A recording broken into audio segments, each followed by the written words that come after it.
दोस्तों नमस्कार। मैं प्रशांत कौशिक संवाद इंडिया के मंच पर आप सभी का हार्दिक स्वागत करता हूं, हार्दिक अभिनंदन करता हूं। आप सभी जानते हैं इस समय विपक्षी दलों की एकता की लेकर तमाम तरह की कवायद भी भारतीय राजनीति के अंदर चल रही हैं और लगातार इंडिया गठबंधन को लेकर तमाम तरह के सवाल जहां उठ रहे हैं, वहीं विपक्षी एकता के लिए जो लोग एकजुट करने के लिए कवायद कर रहे हैं, उन्हें भी कहीं ना कहीं सफलता मिलती हुई दिख रही है। और विभिन्न प्रयासों के बीच में और विभिन्न मत भिन्नताओं के बीच में भी कल विपक्षी एकता के लिए विपक्षी दलों की जो इंडिया गठबंधन है, उसकी बैठक संपन्न होती है दिल्ली के अंदर। और उसमें 28 दलों के नेता जुटते हैं और सभी ने एक स्वर में कहीं न कहीं आगामी लोकसभा चुनाव के लिए अपनी हामी भी भरी है और एक साथ चुनाव लड़ने की बातें भी सामने आ रही हैं उसमें से बैठक में से निकलकर। और साथ ही एक बड़ा डेवलपमेंट भी इस बैठक में चर्चा में आया है कि ममता बनर्जी जो पश्चिम बंगाल की मुख्यमंत्री, उन्होंने मल्लिकार्जुन खड़गे का नाम प्रस्तावित किया अपनी तरफ से कि आगामी लोकसभा चुनाव के लिए प्रधानमंत्री पद के दावेदार मल्लिकार्जुन खड़गे विपक्षी दलों की तरफ से होनी चाहिए। हालांकि मल्लिकार्जुन खड़गे ने इस प्रस्ताव को बड़ी विनम्रता के साथ उन्होंने कहा है कि पहले लोकसभा चुनाव के पश्चात हम इस पर मंथन कर सकते हैं। लेकिन ये बड़ा विषय है, एकदम सामने आता है और अरविंद केजरीवाल ने भी इसका समर्थन किया है। तो विपक्षी दलों के दृष्टिकोण से इंडिया गठबंधन की बैठक बैठक के क्या मायने हैं और जहां विपक्षी दलों की एकता को लेकर तमाम तरह के सवाल उठते रहे हैं, विभिन्न तरह की आवाज उनकी अलग-अलग मंचों से आती रही है। तो ऐसे में जो कल जो बैठक विपक्षी दलों की हुई है, क्या उसके सकारात्मक परिणाम विपक्षी दलों के दृष्टिकोण से सामने आने लगे हैं?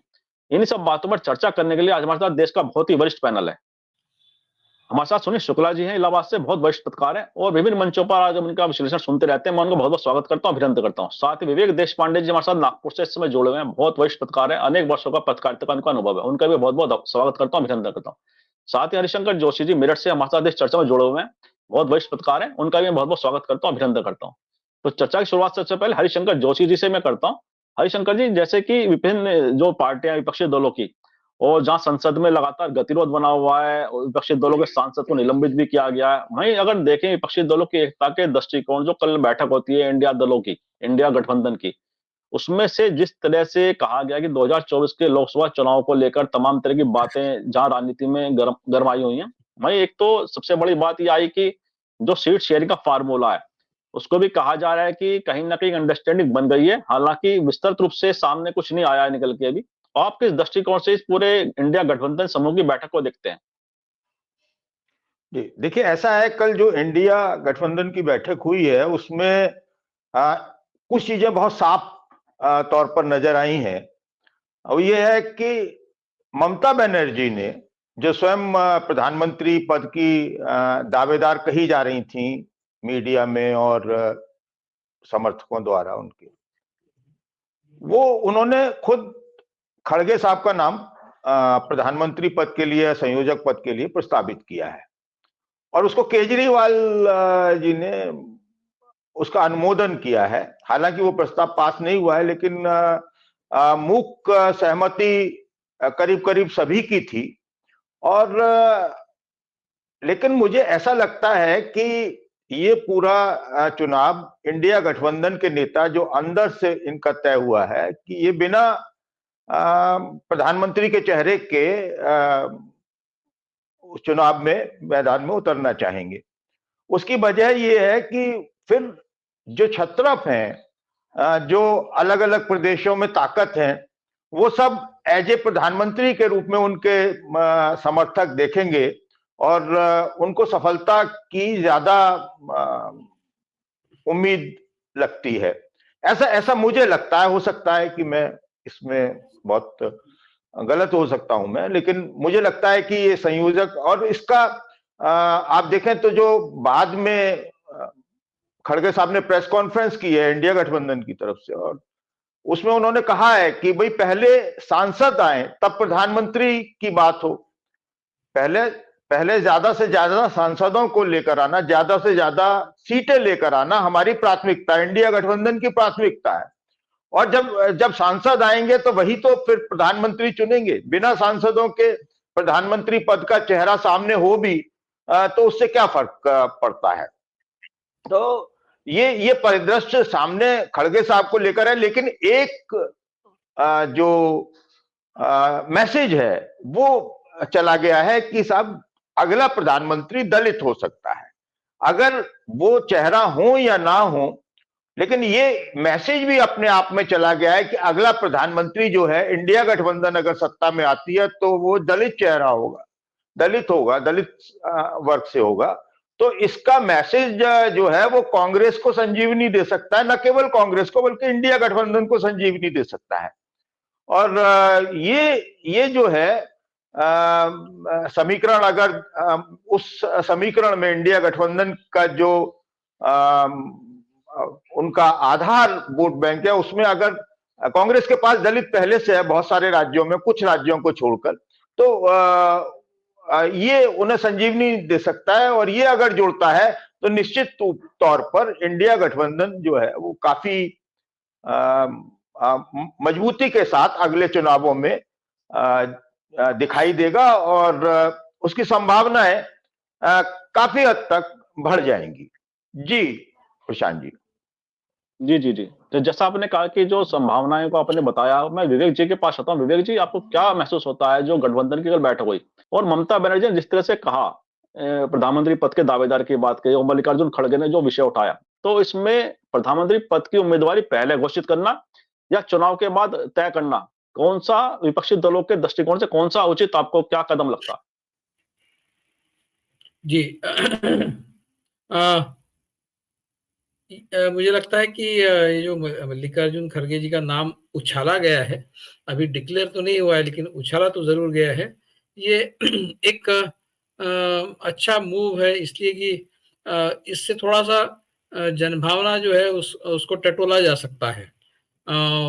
फाइनली जब नाम किसी का सामने आएगा, अगर आएगा तो तब की बात अलग है, लेकिन अभी एक थोड़ा-सा पब्लिक के बीच में एक नाम चला जाए कि भई इंडिया अलायंस की तरफ से कौन प्रधानमंत्री का कैंडिडेट हो सकता है, तो खड़गे जी हो सकते हैं और खड़गे जी दलित है, इसलिए एक दलित प्रधानमंत्री हो सकता है। इस तरह की एक चर्चा जनता में शुरू हो जाए और उस चर्चा से जो कुछ भी सामने आएगा, उसके बिना पर, उसके बेसिस पर फिर आगे कुछ निर्णय लिया जाएगा। अभी सिर्फ मुझे लगता है कि जनभावना को टटोलने के हिसाब से, दृष्टि से ये नाम उछाला गया है, जो अपने आप में एक बहुत सिग्निफिकेंट और मतलब ऐसा तो नहीं है कि कांग्रेस को बिना बताए तृणमूल कांग्रेस ने अपने लेवल पर ये निर्णय लिया और उसका अनुमोदन आम आदमी पार्टी ने कर दिया। ऐसा तो नहीं है, कहीं अंदर से बात तो चली ही होगी और बहुत सारे लोगों ने आपस में इस बात की चर्चा कर फिर खड़गे जी का नाम हम आज तृणमूल कांग्रेस की तरफ से मैं ले लूंगी और उसके बाद फिर आम आदमी पार्टी उसका अनुमोदन करेगी और फिर बाद में देखेंगे बाकी पार्टियां और फिर जनता में इसका क्या असर होता है। इस तरह की कोई एक स्ट्रेटेजी हो सकती है। मुझे पता नहीं कि क्या नीतीश कुमार या फिर समाजवादी पार्टी अखिलेश यादव और बाकी जो पार्टियां हैं स्टालिन वगैरह, इनके नेताओं को इसकी कुछ सुगबुगाहट थी या नहीं, हो सकता है ज्यादातर लोगों को हो और कुछ लोगों को ना हो, ये भी हो सकता है। लेकिन जिस तरीके से नीतीश कुमार ने कहा कि मैं किसी भी प्रधानमंत्री पद के रेस में नहीं हूँ, बाद में उन्होंने ये कह दिया है। अब वो कितना फेस वैल्यू पर लेना है और कितना सीरियसली लेना है, ये अपने आप में अलग प्रश्न है, क्योंकि नीतीश कुमार की पूरी प्रेरणा ही इस पूरे इंडिया गठबंधन को जोड़ने के पीछे की जो प्रेरणा है, वो कहीं ना कहीं एक प्रधानमंत्री पद की एक एम्बिशन उनकी है, इसमें कोई शक नहीं और इसमें बुरा भी कुछ नहीं है, होना चाहिए। लेकिन मुझे लगता है अगर खड़गे जी का नाम सामने आ रहा है और एक दलित व्यक्ति को प्रधानमंत्री बनाने की बात हो रही, तो अपने आप में ये बहुत क्रांतिकारी बात भारत के राजनीति में होगी। क्योंकि देखिए दलित और आदिवासियों को इस तरह के पद तो बहुत दिए गए हैं जिसमें जिसकी उन पदों की अपनी कोई बहुत ज्यादा ताकत है, कोई पॉलिटिकल पावर उसमें से ड्रॉ कर वो व्यक्ति कर पाए, इस तरह की ताकत है। ऐसे पदों पर तो आज तक दलितों को आदिवासी को बिठाया नहीं गया है। राष्ट्रपति पद पर मुर्मू जी बैठी, वो तो प्रधानमंत्री के पीछे चलती है। कहीं अगर कोई इस तरह का कोई प्रोग्राम हो जहाँ राष्ट्रपति आगे चलना चाहिए, वहां प्रधानमंत्री आगे चलते हैं, उनके पीछे वो चलती है। वो मंदिर के सैंक्टम सैंक्टोरम में एंट्री नहीं कर पाती है। इस तरह की ताकत वो राष्ट्रपति होने के बाद भी उनकी ताकत इतनी ही सीमित है। तो किसी दलित को, आदिवासी को कोई एक ऐसा पद दे देना जिसकी कोई अपनी बहुत ज्यादा अहमियत नहीं है, ये तो बहुत बार हुआ है। लेकिन जो अभी सामाजिक न्याय का एक प्लैंक लेकर कांग्रेस चली है और इंडिया अलायंस भी उसको आगे बढ़ाएगा, जिसको हम लोग कुछ लोग उसको मंडल 2 कहते हैं, उसमें अगर दलित प्रधानमंत्री की बात अगर जुड़ जाए उसके साथ में, तो मुझे लगता है कि एक ताकत जो है वो एनहांस होगी इंडिया अलायंस की। अब कोई ये कहेगा कि दलित प्रधानमंत्री बनने की बात कहने पर अपर कास्ट जो है वो दूर हो जाएंगे, या फिर ओबीसी पता नहीं कितना किसी दलित प्रधानमंत्री को वोट देंगे, उसके नाम पर वोट देंगे। इस तरह के सवाल ऑलरेडी लोग पूछ रहे हैं। लेकिन मुझे नहीं लगता, क्योंकि इंडिया अलायंस का जो वोट है वो उन लोगों का वोट है जिन्होंने कभी भी बीजेपी को वोट नहीं किया, जिन्होंने कभी भी मोदी जी को वोट नहीं किया। मतलब बीजेपी का जो प्रतिशत है वो पिछले इलेक्शन में 37 था, उसको बढ़ाकर हम 40 भी कर देते हैं तो भी 60% लोग आज भी ऐसे हैं जो मोदी जी और बीजेपी को वोट नहीं कर रहे।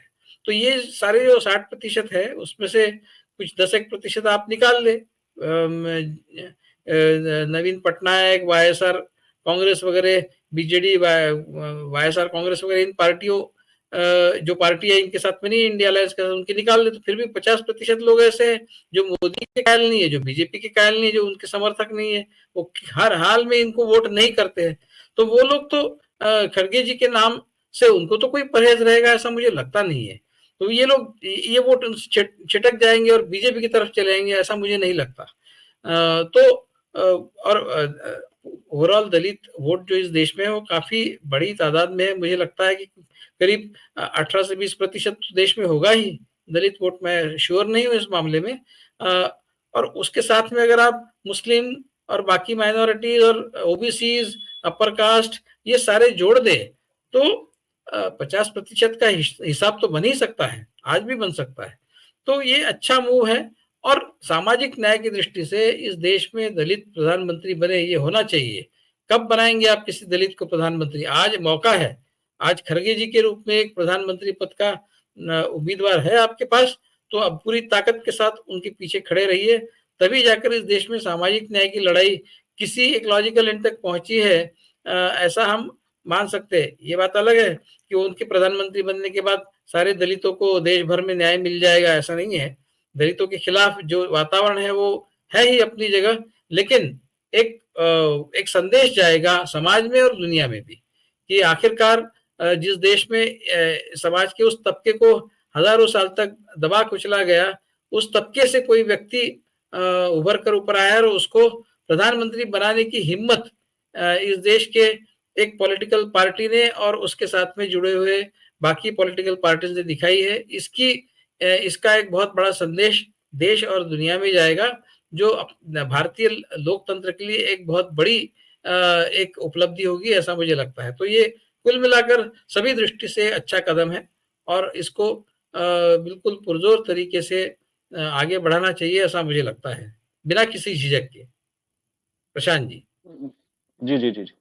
मैं सुनील जी की बात सुनील जी से विवेक जी ने कहा कि बड़ी राजनीतिक पहल हो सकती है मल्लिकार्जुन खड़गे की उम्मीदवारी का समर्थन करना विपक्षी दलों के लिए।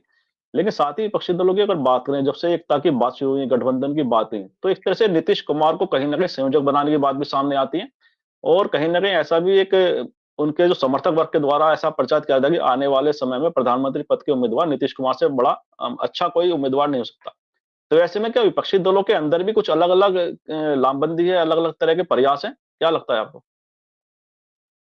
धन्यवाद साझे। मुझे नहीं लगता कि अलग-अलग दलों के अपने-अपने प्रयास हैं। उनके समर्थकों के बीच में यह बात होती रहती है। हर नेता का समर्थक चाहता है कि मेरा नेता प्रधानमंत्री बने। उन नेताओं में भी हो सकता है किस तरह की लालसा हो, लेकिन अभी यह नहीं दिखता है प्रकटीकरण और माने प्रकट रूप से कि कोई सभी लोग प्रधानमंत्री बनना चाहते हैं। अभी सबकी प्राथमिकताओं में यह है कि सत्तारूढ़ दल के साथ कैसे चुनाव लड़ा जाए और कैसे चुनाव जीता जाए, और यही महत्वपूर्ण है। निश्चित रूप से खड़गे जी के नाम के आने से, खड़गे जी का नाम खड़गे जी ने भी अस्वीकार किया है और गठबंधन ने भी अस्वीकार किया है कि नाम आया, लेकिन कोई सहमति नहीं है। अब मैंने इसमें कोई विचार नहीं किया गया कि केवल नाम भराया था। नाम की चर्चा में हो जाने से निश्चित रूप से इसका फ़ायदा इंडिया दल समूह को मिल सकता है। लेकिन अगर बिना चेहरे के चुनाव लड़ते हैं, तो ज़्यादा फ़ायदा होगा।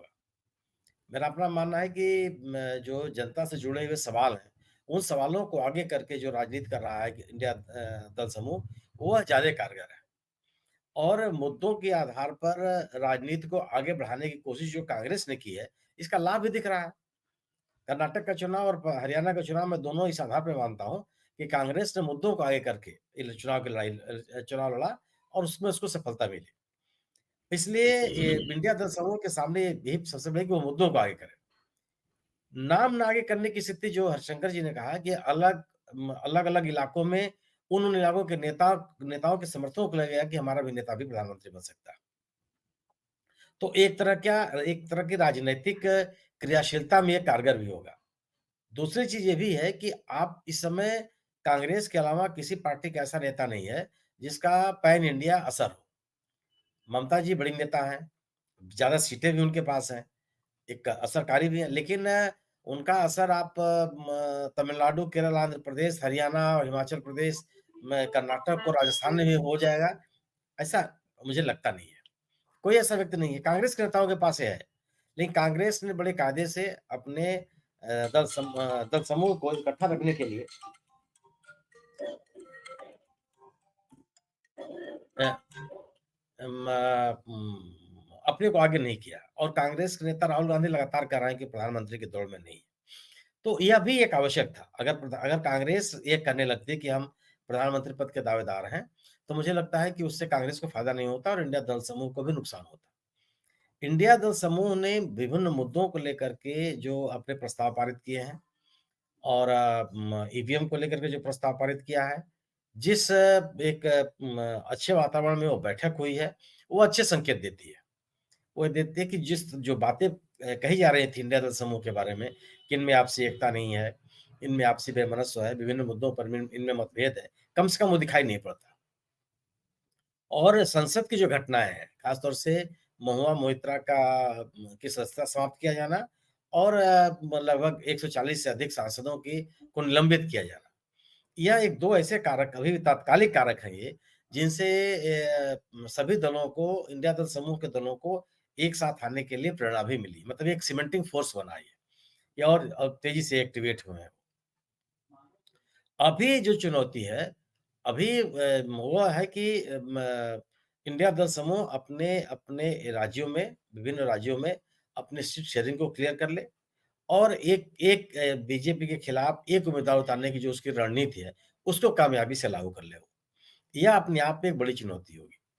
आज जो भी इंडिया दल समूह अपने जिन मुद्दों को आगे किया है, वह बहुत प्रभावकारी होंगे। जैसे कि जाति जनगणना या सामाजिक रूप से पिछड़े लोगों को आगे करना, जो महँगाई है, बेरोज़गारी, इन मुद्दों को आगे करना और इस पे सरकार के ऊपर हमलावर होना। यह उनको एक-दूसरे के नज़दीक लाने में और भाजपा के खिलाफ जो लोग राजनीति करना चाहते हैं या रुचि रखते हैं, उनको भी कंसोलिडेट करने में मुझे लगता है कि ज़्यादा कारगर होगा। चेहरा महत्वपूर्ण कभी नहीं होता। मुझे लगता है कि सरकार के खिलाफ जब आप लड़ाई लड़ रहे होते हैं, तो जो सरकार की विफलताएँ हैं, वो ज़्यादा कारगर होते हैं। उन मुद्दों को अगर आप आगे करते हैं, जो जनता के जीवन से जुड़े हुए सवाल हैं, वो लोगों को आपकी तरफ आकर्षित भी करते हैं, चूँकि आप उन मुद्दों का समाधान का आश्वासन देते हुए नज़र आते हैं। चेहरा बहुत ज़्यादा मुझे नहीं लगता कि सरकार की लड़ाई में बहुत कारगर हो और इस दौर में आज जो स्थिति है, इसमें तो कतई नहीं है। क्योंकि कोई एक चेहरा नहीं है जिसका बहुत पूरे देश भर में असर हो और उसकी बहुत ज़्यादा अपील भी हो। लेकिन मुद्दों की अपील है। तो सबसे बड़ा ज़रूरी है कि वो मिल कर के चुनाव लड़ें। अपना जो उनकी सीट शेयरिंग है और एक ये है कि कम से कम 400 सीटों पर एक उम्मीदवार के बदले एक उम्मीदवार की जो उनकी अपनी रणनीति है, उसको कामयाब कर लें और मिनिमम जो उनका प्रोग्राम है, उसको साझा कार्यक्रम उसको तैयार कर लें। ये ज़्यादा कारगर है और अभी जैसे कि इन्होंने कहा कि 22 तारीख को उनका राष्ट्रव्यापी प्रदर्शन है। यह सड़क पर उतरने का एक बड़ा अवसर तलाशा इंडिया दल समूह ने और उनकी एकता सड़क पर दिखाई पड़ेगी। अगर उत्तर प्रदेश से प्रदर्शन हो रहा है कहीं और उसमें समाजवादी पार्टी, राष्ट्रीय लोकदल, भीम आर्मी सेना, वामपंथी दल, कांग्रेस, इन सभी कार्यकर्ता एक जगह है। तो यह लोगों को अपील करेगी और मुझे लगता है कि विपक्षी दलों में एकता ये आम आदमी भी ये जनता भी चाहती है। कांग्रेस बीजेपी के विरोध में जो लोग हैं, वो कांग्रेस सहित सभी दलों को एक साथ चाहते हैं कि एक एकता का प्रदर्शन करें और लोगों का विश्वास हासिल करें और एकता के बल पर भी आप भाजपा विरोधी मतदाताओं का विश्वास हासिल कर सकते हैं, अन्यथा नहीं हासिल कर सकते, संभव नहीं है। और इसमें कोई तरह नहीं है कि बीजेपी के पास अपने प्रतिबद्ध मतदाता हैं। बीजेपी ने बड़े सलीके से अपने समर्थकों को तैयार किया, वह उनके साथ लगे हुए हैं। उनको इससे आपके जो मुद्दे हैं उनसे उनके ऊपर कोई असर नहीं पड़ना है, क्योंकि जिन कारणों से वो उनके साथ हैं वो कारण मौजूद है। उन्होंने राम मंदिर बनना देखना चाहते हैं, वो धारा 370 खत्म होने देखना चाहते थे, राष्ट्रीय एकता उनके लिए बहुत बड़ा सवाल है। ये सब जितने भावनात्मक मुद्दे हैं उनको अपील करते हैं, उनके समर्थक उनके साथ हैं, सरकार उनको एड्रेस करती हुई नजर आती है। लेकिन जो भाजपा के खिलाफ लोग हैं और जनता से जुड़े हुए सवालों पर एक होना चाहते हैं, उनके लिए जो इंडिया दल समूह ने पहल की है वो कारगर है और उसमें किसी का चेहरा महत्वपूर्ण नहीं है। हाँ, बड़े रणनीतिक तरीके से अगर इन्होंने खड़गे साहब का नाम किया, आगे किया, विमर्श में डाल दिया लोगों के कि अगर एक मैंने खड़गे साहब भी एक विचारणीय व्यक्ति हैं जिनको जो प्रधानमंत्री पद के दावेदार हो सकते हैं, तो ये विमर्श ठीक किया, लेकिन अधिकृत रूप से इसको स्वीकार कर लेना ये बहुत कारगर नहीं होगा। इसको बस चर्चा में बनाए रखने की जरूरत है और चर्चा में उन्होंने डाल दिया, दोनों नेताओं ने बड़े सलीके से इसको डाल दिया और कांग्रेस ने और खड़गे साहब ने उनको बहुत ढंग से उसको स्वीकार कर दिया, तो वो दोनों की दोनों चीजें बन गई। ये मुझे लगता है कि ये जो जिस तरह की राजनीति इंडिया दल समूह ने किया है वो बहुत कारगर होगा और आपस में इनको जोड़े रखने और जो दलित समुदाय है उसको भी अपनी तरफ आकर्षित करने में यह कारगर हो सकता है। जी। जी, जी, जी, जी। बिल्कुल ठीक कहा आपने कि जिस तरह से विषय को रखा सामने वे कहीं न कहीं राजनीति का संकेत देता ही है। और मैं हरिशंकर जी के पास आता हूँ। हरिशंकर जी, सुनील जी ने एक बड़ी महत्वपूर्ण बात कही और जैसा उन्होंने बताया कि 22 तारीख में पूरा देशव्यापी प्रदर्शन है विपक्षी दलों का। तो ऐसे में जहाँ हम उत्तर प्रदेश की अगर बात करें, इसमें आज उत्तर प्रदेश कांग्रेस ने यूपी जोड़ो यात्रा सहारनपुर से शुरू की है। तो ऐसे में जो विपक्षी दलों की एकता की जो कवायद है और 22 तारीख को प्रदर्शन है, ऐसे प्रदर्शन के बाद शुरू हुई यात्रा यूपी जोड़ो यात्रा कांग्रेस ने शुरू की, उसमें भी विपक्षी दलों को जो उनके साथी सहयोगी हैं विपक्षी इंडिया गठबंधन के, उसको उनको आमंत्रित करते तो ज्यादा बेहतर और शक्ति प्रदर्शन होता।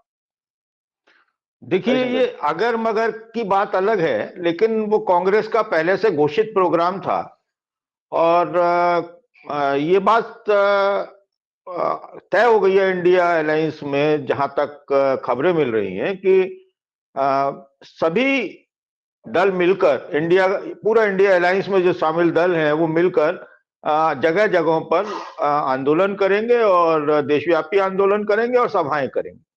ये मैसेज साफ है कि वो करेंगे और उसमें कोई फर्क नहीं पड़ रहा है। अगर ऐसे तो देखिए सभी लोग करते हैं, समाजवादी पार्टी भी कर रही है, अपनी कार्यक्रम कर रही है, पब्लिक मीटिंग्स कर रही है। अब इन्होंने यात्रा निकाली है पश्चिमी उत्तर प्रदेश से, सहारनपुर से शुरू कर रहे हैं और पश्चिमी उत्तर प्रदेश में वो बिजनौर, मुजफ्फरनगर, कुछ जिलों में जाएंगे। उसके अलावा उत्तर प्रदेश यूपी जोड़ो यात्रा की भी पहले से चर्चा है कि राहुल गांधी यात्रा सेकंड होगी, वो पार्ट सेकंड होगा। तो ये एक अलग, देखिए एक पार्टी जो है वो अपना बेस कैसे छोड़ सकती है, वो तो उसे लगातार बढ़ाने की कोशिश करेगी और बढ़ाना भी चाहिए। इससे इंडिया अलायंस को कहां नुकसान पड़ रहा है? इंडिया अलायंस में सबसे ज्यादा नुकसान तब पड़ेगा जब जो सीटों का बंटवारा है उसमें कोई अड़चन आती है और उसके लिए एक थ्योरी बिल्कुल साफ है, जो जिस राज्य में जिस जगह पर मजबूत है उस जगह वो लीड करेगा। अब इसमें पश्चिमी उत्तर प्रदेश को अगर हम देखें तो यहां पर मुझे लगता है कि समाजवादी पार्टी जो है वो कुछ जगह पर मजबूत है, कुछ जगह पर नहीं है। लोकदल का यहाँ पर बड़ा आरएलडी का बड़ा बेस है, तो अब आपस में मिलकर सीट शेयरिंग करें और कोई भी इस बात में अड़ा हुआ नहीं है कि साहब नहीं ये नहीं होगा, सब फ्लेक्सिबल हैं। और अखिलेश बार बार इस बात को प्रोफेसर रामगोपाल ने भी कहा है कि नहीं, और इसी तरीके से अब पश्चिम बंगाल है, तो पश्चिम बंगाल में कांग्रेस ज्यादा सीट ले भी लेगी, बिहार में ज्यादा सीट कांग्रेस ने ले भी ली थी, तो बिहार विधानसभा में क्या मिला, कितनी सीटें मिली, उसका नुकसान उल्टे हुआ, गठबंधन को हुआ। तो ये चीजें अब सबको समझ में आ गई हैं, और मुझे लगता है कि कांग्रेस भी अब रिजिड नहीं होगी। वो ये कहना कि साहब हम तो बड़े भाई हैं और छोटे भाई हैं, अब सारे भाई जो हैं वो बराबर के कंधा लगाकर लड़े तो कुछ बात बन सकती है।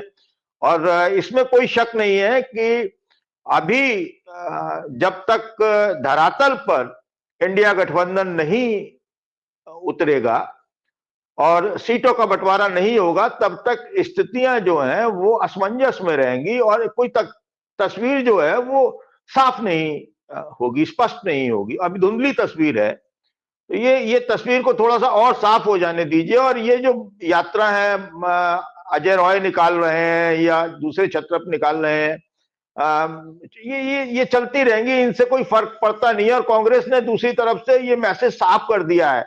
देखिए, जो कमलनाथ को वहां से उन्होंने की जगह जीतू को वहां नेतृत्व सौंपा है, वो मतलब साफ है कि वो जिस तरीके से उन्होंने बोला था और जिस तरह भोपाल की रैली को आला कमान के चाहते हुए भी, न चाहते हुए भी रद्द करवाया था, वो बात उस समय कांग्रेस कुछ नहीं कह सकती थी, क्योंकि बीच चुनाव में चल रहे थे। लेकिन चुनाव खत्म हो जाने के बाद जब परिणाम आए, और परिणाम सबके सामने है क्या है, ऐसी स्थिति में ये कमलनाथ को उन्होंने दूसरी भूमिका के लिए कर लिया। और निश्चित तौर पर कमलनाथ हो या भूपेश हो, इनकी भूमिका लोकसभा में अब है। लोकसभा, भाई ये छिंदवाड़ा की सीट हो या 2-3 और सीटें जो बहुत मजबूत सीटें हैं कांग्रेस की, वो मध्य प्रदेश में क्यों छोड़ना चाहेगी, क्यों वो कमलनाथ को नेता प्रतिपक्ष बनाएगी, नेता प्रतिपक्ष कोई भी बन जाएगा, उससे कोई फर्क नहीं पड़ता है। ये चीजें अभी अजय रॉय जो जितना बोल रहे थे उनके स्वभाव में है, मुझे, और एक्टिव है अजय रॉय, ऐसा नहीं है, लेकिन वो केंद्रीय नेतृत्व को की इच्छा को दरकिनार करने की हैसियत में नहीं है, और ना ही वो इंडिया गठबंधन में कोई रोड़ा अटका सकते हैं, अनलेस अनटिल जब तक राहुल गांधी और खड़गे साहब या सोनिया जी जो उच्च नेतृत्व है वो ये ना कह दे कि नहीं तुम्हें रोड़ा अटकाना है, हम तो कहेंगे हाँ हाँ, तुम कहना ना ना, तो बात अलग है। लेकिन ऐसी स्थिति में आज सबको मालूम है कि अगर 24 में हम नहीं एक साथ एकजुट हुए तो बिल्कुल ही नेस्तनाबूद होने की स्थिति में आ जाएंगी। जी जी जी जी, जी प्रशांत एकजुटता, जी। एकजुटता बिल्कुल ठीक, आपने एकजुटता बहुत जरूरी है, और जितना जल्दी हो सकता है इसका और अच्छे संकेत इन्हें सार्वजनिक रूप से सामने करने चाहिए। मैं विवेक जी के पास आता हूँ। विवेक जी, जैसे कि गठबंधन की राजनीति, महाराष्ट्र तो बड़ा एग्जाम्पल रहा है इसका, और लगातार वहां पे गठबंधन की सरकारें अनेक सालों से रही है। और इस समय अगर हम देखें जिस तरह का गठबंधन का नया स्वरूप वहां पे पिछले कुछ साल में बना था, शिवसेना, उद्धव ठाकरे और एनसीपी और कांग्रेस के बीच में, तो महाराष्ट्र की राजनीति को एक एग्जाम्पल तो सेट हुआ, उसी का परिणाम भी हम देखते हैं। जो इंडिया गठबंधन बना उसमें भी अपोजिशन विचारधारा वाले लोग एक साथ आए, मतलब अपोजिशन विचारधारा से मतलब है कि जहां राज्यों में टकराते रहे एक दूसरे से, जैसे पश्चिम बंगाल में कम्युनिस्ट पार्टी है, ममता बनर्जी है, और समाजवादी कांग्रेस का भी कहीं ना कहीं एक ऐसा उत्तर प्रदेश के अंदर भी माना जाता है। तो ये सब जो विचार हैं, सब जो स्वर हैं, निश्चित रूप से गठबंधन समूह के अंदर सब आ गए हैं, लेकिन और क्या ताकत इन्हें दिखानी चाहिए अपनी एकजुटता की, जो आम आदमी के अंदर, आम मतदाताओं के अंदर, और जो स्पष्ट संदेश अच्छी तरह से जाए। ऐसा है कि अभी तक जो भी चित्र लोगों के सामने गया है इस इंडिया अलायंस के तथाकथित यूनिटी का, वो बहुत ही निगेटिव पिक्चर गया है। और अभी मतलब 2 महीने के बाद, 3 महीने के बाद वो मीटिंग कर रहे हैं। इससे पहले की जो मीटिंग हुई थी वो 3 महीने पहले हुई थी, 3 महीने तक कुछ नहीं हुआ है, इस तरह का चित्र लोगों के बीच में गया है। अब ये कहेंगे कि नहीं आपको क्या पता, हमने अंदर ही अंदर हमने बातचीत तो की है, लेकिन मुझे लगता है वो अपनी जगह ठीक है, वो तो होनी चाहिए। लेकिन आप पर उम्मीदें लगाए बैठे जो लोग हैं, वो अगर उनके सामने दृश्य ये जा रहा है कि कुछ भी नहीं हो रहा है, तो वो तो निराश हो जाएंगे ना। आपको उनमें विश्वास अगर जगाना है तो किस तरह से जगाएंगे? आपका जो एका है, आपकी जो यूनिटी है, वो सबके सामने दिखनी चाहिए। जैसे justice must be seen to be done जिसको कहते हैं, उसी तरह से आपको आपकी यूनिटी जो है वो दिखाने की जरूरत है। वो सिर्फ पर्दे के पीछे कहीं आपकी यूनिटी बन रही है तो बात वो ठीक है, अपनी जगह ठीक है, होनी भी चाहिए, लेकिन दृश्य स्वरूप में वो उन लोगों के सामने आनी चाहिए जो आप पर उम्मीद लगाए बैठे हैं। अगर उनके तरफ उनके पास अगर निगेटिव पिक्चर जाता है कि ये तो कुछ भी नहीं कर रहे हैं, ये तो आपस में इनका कोई ये मिलते भी नहीं है, और अगर हुआ ही तो झगड़ा ही होता है, लेकिन प्यार मोहब्बत की बातें तो कुछ नहीं हो रही है, इस तरह का अगर चित्र लोगों के सामने जाता है तो उसका आपको बिल्कुल नुकसान ही होगा। तो इसलिए मुझे लगता है कि अब देर आए दुरुस्त है, 3 महीने के बाद मिले, इसके बाद अभी आपके पास समय जो है उसकी समय की लग्जरी आपके पास नहीं है, समय बहुत ही कम है, और कम समय में बहुत ज्यादा इम्पैक्ट अचीव करना ऐसे एक गठबंधन के लिए जो जिसमें 28 पार्टियां है, और कोई एक पार्टी ऐसी नहीं है कि जिसकी ताकत पूरे देश में सीटों के संख्या के बल पर बनी हुई है। ये ठीक है कि प्रतिशत में आज भी कांग्रेस के पास है, वो सब ठीक है, लेकिन एक बहुत बड़ी ताकत बनकर कांग्रेस पिछले 4-5 साल में उभरी है, इस तरह का कोई चित्र नहीं है आज भी नहीं है। तो ऐसा एक गठबंधन जहां सारे ऑलमोस्ट एक ही का थोड़ा सा कम ज्यादा अगर देखा जाए तो एक ही लेवल पर ही सब है, ऐसे लोग इकट्ठा आकर बचे कुछ समय में बहुत कुछ नाटकीय ढंग से कुछ स्थिति अपनी तरफ कर ले, इस तरह का कोई आज परिस्थिति आज तो नहीं दिख रही है। तो बहुत ज्यादा एड़ी चोटी का जोर लगाना जरूरी है, और सबसे महत्वपूर्ण है कि इकट्ठा और जो एकता है, एकता दिखनी चाहिए, और वो सीटों का जो बंटवारा है उसमें कहीं भी इस तरह का मनमुटाव ना हो कि जब एक्चुअली पोलिंग होगा, जब एक्चुअली इलेक्शन होगा, उसमें एक दूसरे के खिलाफ काम करे या फिर वोट ट्रांसफर न हो, इस तरह की कोई बात नहीं होनी चाहिए। कागज पर तो यूनिटी दिख रही है, कागज पर तो सीटों का बंटवारा हो चुका है, लेकिन वोट ट्रांसफर हो ही नहीं रहा है। ये भी होता है कई बार इलेक्शन में। तो शिवसेना और बीजेपी ने इसी तरह के आरोप महाराष्ट्र में एक दूसरे पे लगाए थे। तो महाराष्ट्र का जो मॉडल है वो भी वीक हो गया है।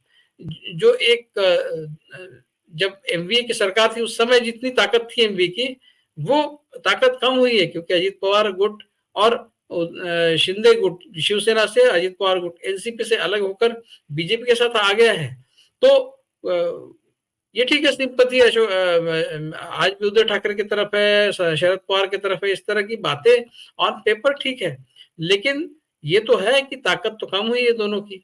अब वो कम हुई ताकत वाले शिवसेना और एनसीपी ये कांग्रेस के साथ मिलकर उनकी जो आज ताकत है वो 2 साल पहले थी उससे बहुत कम है। तो कहीं ना कहीं इसका नुकसान, इसका खामियाजा भुगतना पड़ सकता है। इसलिए अभी किसी भी तरह से यूनिटी में कोई भी कमी बिल्कुल ही अफोर्ड नहीं कर सकता इंडिया गठबंधन। इस बात का ध्यान सबको रहे और रहेगा मुझे लगता है, क्योंकि जिस तरह से 151 लोगों को निष्कासित कर दिया है पार्लियामेंट से, वो एक कैटलिस्ट के रूप में काम करेगा और वो सारे अपोजिशन पार्टीज को इकट्ठा रहने पर मजबूर करेगा। इस तरह की स्थिति आज है। और 22 तारीख को जो एक अखिल भारतीय एक आंदोलन वो सब मिलकर अगर करेंगे तो उसका भी एक बहुत पॉजिटिव पिक्चर उन लोगों में जाएगा जो इनमें अपना क्या कहते हैं उसको, अपना एक ट्रस्ट इन्होंने रखा है इन लोगों पर। वो सारे जो वोटर्स हैं उनका विश्वास जगाने में और बनाए रखने में ये 22 तारीख का एजिटेशन और उसके बाद जो कुछ भी वो स्टेप्स लेते हैं वो सारे कारगर सिद्ध होंगे। अगर कहीं भी मनमुटाव दिखे, कहीं भी झगड़े दिखे, तो मुझे लगता है फिर वही बात होगी जो 2019 में हुई थी। तो अभी कोई स्कोप नहीं है इनके पास, पूरी रिसोर्सेस की कमी है, पैसे की कमी है, लेकिन अगर आप फोकस करें ऐसे कॉन्स्टिट्यूंसीज पे जहां पर कांग्रेस को जीतने के आसार ज्यादा है, कांग्रेस की ताकत है और कांग्रेस कम सीटों पर इलेक्शन लड़े, तो हो सकता है कि बीजेपी का जो खेल है वो 2024 में असफल हो जाए। तो सरकार बनाने की स्थिति में वो न रहे, इतना तो आप कर ही सकते हैं। और उसके लिए कोशिश होनी चाहिए। कोशिश तो सरकार बनाने की होनी चाहिए, लेकिन अगर ना बने तो कम से कम बीजेपी कंफर्टेबली अपना सरकार ना बना पाए और वीक फाउंडेशन पे बीजेपी 2024 में रहे, ये कम से कम इंश्योर करना बहुत जरूरी है। अब वो कहाँ तक वो अचीव कर सकते हैं, ये तो समय ही बताएगा। मुझे लगता है कि अभी झगड़ा करने के लिए समय भी नहीं है और झगड़ा करने के लिए कोई स्कोप भी नहीं है। इसलिए शायद इनका यूनिटी इंडेक्स इस बार कम से कम 2-3 महीने तक, इलेक्शन तक तो बना रहेगा, ऐसा मैं समझता हूँ। इलेक्शन के बाद अगर वो जीतते हैं, कहीं मतलब बाजी पलट जाती है बीजेपी के खिलाफ, उसके बाद फिर सरकार बनाने की स्थिति में अगर कहीं आ जाते हैं, उसके बाद फिर से डिफरेंसेस और झगड़े शुरू हो सकते हैं, ये हो सकता है। लेकिन तब तक कम से कम यूनिटी बनाए रखे और इस कैंपेन को सफल बनाए 2024 के, क्योंकि उसके बाद आपके पास कुछ नहीं बचने वाला। ये भी इस बात का भी ध्यान ये सारे रखे और 2024 की लड़ाई आर पार की लड़ाई समझकर, इस बार नहीं तो कभी नहीं, ऐसा समझकर लड़े। यही आज वक्त का तकाजा है। वो कितना सफल तरीके से उसको आगे ले जाते हैं, ये देखना होगा। प्रशांत जी। जी, जी, बिल्कुल ठीक कहा आपने कि ज़्यादा मैच्योर तरीके से इन्हें सबको बिहेव करना होगा। मैं सुनील जी के पास आता हूँ कार्यक्रम के अंत में।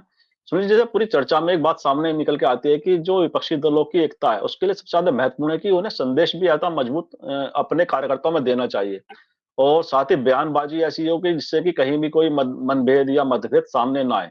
अब क्या लगता है कि जो समय रह गया लोकसभा चुनाव का, बहुत कम समय रह गया है और जिस तरह से बीजेपी के से उनका मुकाबला है, बहुत ही ऑर्गेनाइज्ड पार्टी है और बहुत ही संसाधनों से भरपूर पार्टी है इस समय वर्तमान में वो। तो ऐसे में क्या, जब 22 तारीख का तो प्रदर्शन है ही देशव्यापी, लेकिन निचले स्तर तक कार्यकर्ताओं के समूह के साथ भी सारे विपक्षी दलों के एक साथ ही अगर प्रदर्शन करें या कार्यक्रम आयोजित करें, बैठ के आयोजित करें, तो कार्यकर्ता तक ज्यादा अपनी वो एकता की बातें पहुंचा सकते हैं, जो कि समन्वय बना सकते हैं चुनाव के संदर्भ में। ये बिल्कुल आवश्यक है कि विपक्षी दलों में एकता हो और ये भी आवश्यक है कि ये जो एकता नेताओं के स्तर पर दिखाई पड़ रही है, वह नीचे कार्यकर्ताओं के बीच भी इसका संदेश जाए। और जब आप इस तरह के प्रदर्शन या इस तरह के राजनीतिक कार्यक्रम आयोजित करते हैं, तो एक दूसरे पार्टी के नज़दीक इनके कार्यकर्ताओं को आपस में आने के मौके भी मिलते हैं। ये इन इन ऐसे ही कार्यक्रमों से आप कार्यकर्ताओं को पास ला सकते हैं और इसके अलावा और अन्य कोई विकल्प नहीं होता। कोई बुला-बुला करके आप बात नहीं करते हैं। जब आप सामूहिक रूप से राजनीतिक कार्यक्रम आयोजित करते हैं, सामूहिक रूप से नारेबाज़ी करते हैं, सामूहिक मुद्दों पर आप लड़ाई लड़ते हैं, तो आपकी निकटता बढ़ती है और आपसी समझ भी बढ़ती है। यह बिल्कुल सही है कि विपक्ष के पास यह अंतिम मौका है और अपनी एकता के अलावा अन्य किसी माध्यम से भी वह भाजपा विरोधी मतदाताओं को आकर्षित नहीं कर सकते। ये उनको लोगों को यह आश्वासन देना पड़ेगा कि वह भारतीय जनता पार्टी से मजबूती के साथ, प्रतिबद्धता के साथ और एकताबद्ध होकर के लड़ रहे हैं और ये उनकी लड़ाई सैद्धांतिक है और एक निर्णायक लड़ाई लड़ रहे हैं। अगर इसमें यह संदेश अगर आप मतदाताओं को नहीं दे पाएँगे, तो मुझे नहीं लगता कि आप मतदाताओं को प्रभावित कर पाएँगे, आकर्षित कर पाएँगे। समय की जहाँ जो जो राजनीतिक दल हैं, वो अपने-अपने इलाकों में तो सक्रिय ही हैं।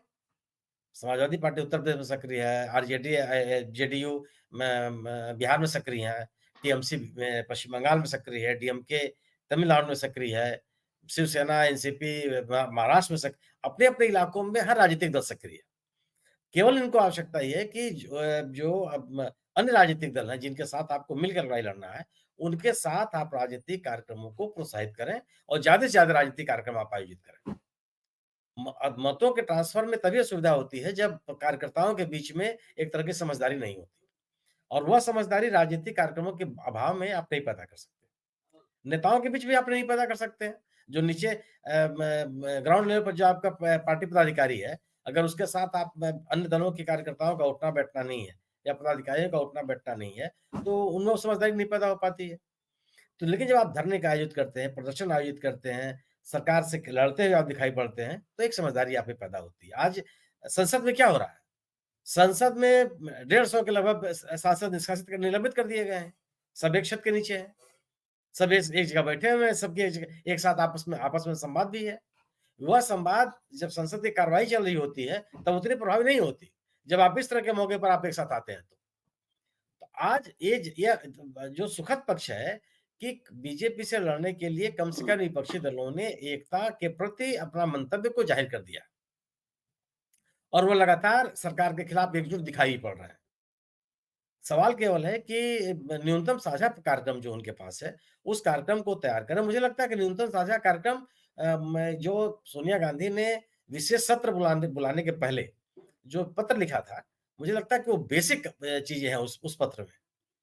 वह न्यूनतम साझा कार्यक्रम का एक आधार हो सकता है कि सरकार किन मुद्दों पर सरकार के खिलाफ विपक्षी दल सक्रिय हैं और किन मुद्दों पर वो सरकार से जवाब चाहते हैं या लोगों के बीच उस विमर्श को ले जाना चाहते हैं।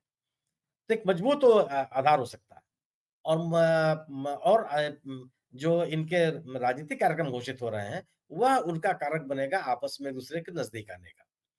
अभी तक जो संयुक्त विपक्ष है, माने गैर भाजपा दल हैं, उनमें आपसी अविश्वास का कोई तथ्य सामने आया नहीं है। एक-दूसरे के खिलाफ कुछ बोलते नज़र नहीं आ रहे हैं।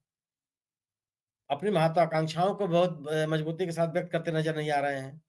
कार्यकर्ताओं को भी वो संदेश देने का प्रयास कर रहे हैं कि अगली लड़ाई हमको मिलके ही लड़नी है और बीजेपी के साथ एक निर्णायक लड़ाई लड़नी है। तो एक बेहतर राजनीतिक माहौल दिख रहा है और ये सबको पता है कि बीजेपी से लड़ाई इतनी आसान नहीं है, क्योंकि बीजेपी के पास संसाधन है, बहुत संसाधन है, प्रतिबद्ध मतदाता है, कार्यकर्ताओं की एक अच्छी खासी समूह है उनके पास, प्रतिबद्ध मतदाता कार्यकर्ताओं की, जो एक दूसरे के राज्य में जाकर के प्रचार करने के लिए प्रयास करते रहते हैं। ऐसे में केवल सामूहिक रूप से आप लड़ाई लड़ करके बीजेपी को चुनौती दे सकते हैं। इसका एहसास सभी राजनीतिक दलों को, मुझे नहीं लगता कि कोई इस एहसास से बचा हुआ है। और कांग्रेस, आप कल की मीटिंग को देखिए, कांग्रेस ने कल एक बड़ी सदाशयता भी दिखाई है। सोनिया गांधी कल की बैठक में लगभग सभी नेताओं के पास जाकर के मिली है। उनके जो जहाँ बैठे थे वहां जाकर के वहां उनका अभिनंदन किया, उनके साथ एक संवाद कायम करने की कोशिश की। तो यह जो एक गेस्चर है, एक जो बात करने का तरीका है, यह भी एक राजनीतिक दलों को एक दूसरे के नजदीक लाता है। तो विपक्षी दलों ने अपने मुद्दे साफ कर दिए हैं कि वो सामाजिक सशक्तिकरण का मुद्दा उनका प्रमुख होगा। लोगों के जीवन से जुड़े हुए जो सवाल हैं वो उनके लिए प्रमुख है। सरकार की जो विफलताएं हैं वो उनके लिए प्रमुख है। जो सरकार का ध्रुवीकरण की राजनीति की कोशिशें हैं उसको चुनौती देना उनके लिए अहम सवाल है। और मुझे लगता है कि ये अहम सवाल ही उनको एक साथ लाते हैं और इसमें किसी नेता की आवश्यकता नहीं पड़ती। फिर आप मुद्दों को लेकर के लोगों के बीच में जाइए, अपने विश्वसनीय नेता बनाइए और आप एक साथ मिल करके जूझते हुए दिखाई पड़िए, लड़ते हुए दिखाई पड़िए।